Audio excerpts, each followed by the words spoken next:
Oke, kita sudah ngeliat bagaimana membuat middleware, lalu kita juga memasang untuk pet tertentu, dan juga kalau teman-teman tadi lihat di video terakhir, kita juga udah belajar bagaimana memasang middleware bukan cuma untuk pet tertentu, tapi untuk spesifik metode tertentu sesuai dengan kebutuhan. Dan bahkan kita juga udah ngeliat penggunaan middleware secara berulang-ulang ya gitu kan. Ini sesuai dengan kebutuhan. Kita bisa menggunakan consumer ini lebih dari satu di komputer atau di aplikasi kita.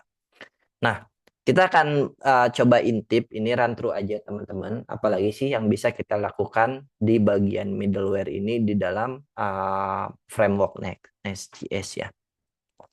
Nah, kalau teman-teman scroll ke bagian bawah di sini, ternyata di bagian for routes ini kita juga bisa mempassing sebuah controller atau kelas ya gitu kan, sehingga nanti ya middleware-nya itu akan terimplementasi untuk semua metode gitu kan atau endpoint yang ada di cat controller ini teman-teman. Jadi kalau teman-teman mau masing dengan model yang seperti ini juga itu umum ya. Kenapa? Karena ini dicontohin di dalam dokumentasinya. Oke, terus kita masuk ke bagian lainnya juga. Nah, di sini ternyata Nest memiliki fitur lainnya ketika kita menggunakan middleware. Di sini ada chaining method yang bisa kita panggil namanya exclude gitu. Jadi, kalau teman-teman mau mengexclude gitu kan pet tertentu gitu kan atau metode tertentu, teman-teman tinggal panggil metode exclude ini, lalu teman-teman tinggal masukin gitu kan. Petnya apa, lalu metodenya apa yang akan teman-teman exclude-kan gitu. Nanti si middleware ini secara otomatis tidak akan terimplementasi untuk pet yang ini dan juga metode yang ini.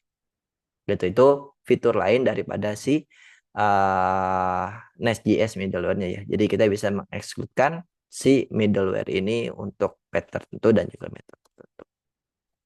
Lalu kalau kita scroll lagi ke bagian bawah yang perlu teman-teman tahu di sini, ini function middleware aku mungkin akan skip aja karena secara fungsi sama dengan yang kelas middleware ya. Jadi ini aku akan skip.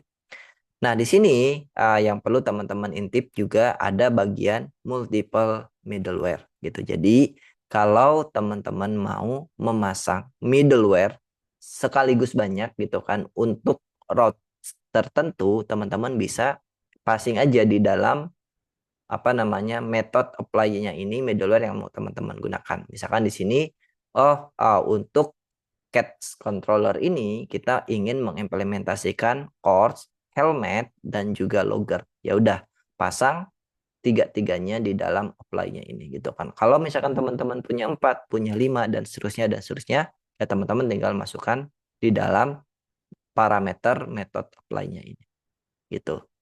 Oke, ini untuk yang bagian multiple middleware ya. Jadi sekali lagi teman-teman tadi walaupun dicontohin kita cuma satu gitu kan, sebenarnya teman-teman bisa mempassing lebih dari satu middleware yang mau teman-teman invoke ya. Cara penggunaannya seperti ini. Dan yang terakhir di sini yang yang bisa teman-teman gunakan juga yaitu global middleware gitu. Jadi kalau teman-teman mau menggunakan middleware untuk semua route yang teman-teman punya gitu kan, teman-teman bisa menggunakan app use gitu kan. Di sini pakai use method ya gitu kan. Di sini di bagian main.ts-nya teman-teman bisa menggunakan app use lalu masukkan middleware yang mau teman-teman gunakan secara global gitu sih. Sehingga semua ketika ada endpoint yang di-hit atau yang dijalankan, maka secara otomatis si logger ini akan terpanggil atau akan dijalankan gitu.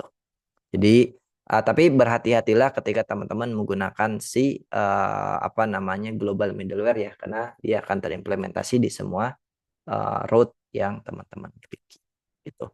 Atau alternatif lainnya adalah teman-teman bisa menggunakan asterisk ini teman-teman di bagian for routes-nya ini gitu. Jadi kalau teman-teman menggunakan asterisk artinya si middleware yang teman-teman gunakan dia akan terimplementasi ke semua route yang teman-teman gitu. Nah, itu untuk bagian middleware-nya ya gitu. Jadi sekali lagi cara penggunaannya cukup beragam di bagian Next.js ini dan bahkan kita juga bisa menggunakan dengan cara exclude juga gitu untuk mengexclude. Itu aja dari aku untuk bagian closing ini. Untuk series middleware dari Bapak Fahri ada pertanyaan, silakan. Nggak, nggak ada pertanyaan sih. Cuma mau apa ya? Mau cerita sedikit kayak ternyata si middleware ini kayak banyak kegunaannya juga ya. Walaupun tadi misalnya kita contohin logo middleware, tadi Hmm, udah sempat dibilang sama Kang Ajat juga bisa dipakai untuk contohnya untuk autentikasi. autentikasi ya, untuk ngevalidasi user ini apakah Hmm, udah login atau belum. Dan hmm, sebenarnya nanti teman-teman bisa pakai lagi si middleware ini untuk banyak kegunaan lainnya gitu ya. hmm. Oke, keren banget ini si middleware ini.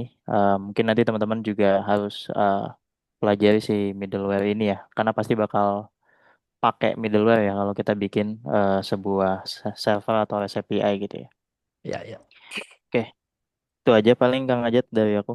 Oke, terima kasih Bapak Pari. Jadi mungkin di sini kita balik lagi ya, belum kenapa sih pembahasannya belum terlalu dalam ya, belum Mm, ke use case yang benerannya karena di sini kita lagi ngebahas basic daripada Nest.js-nya ya, kayak kita ngumpulin bahan-bahannya. Kalau teman-teman sudah tak paham fundamentalnya nanti mungkin akan ada playlist tersendiri ya, gimana nanti kita membuat sebuah aplikasi gitu kan menggunakan SJS dengan tadi bahan-bahan yang sudah kita kumpulkan gitu kan middleware-nya dan lain sebagainya gitu. Oke, Oke, itu aja untuk apa bagian middleware ini teman-teman. Sampai ketemu lagi di pembahasan atau pembelajaran berikutnya masih di series Next.js Basic.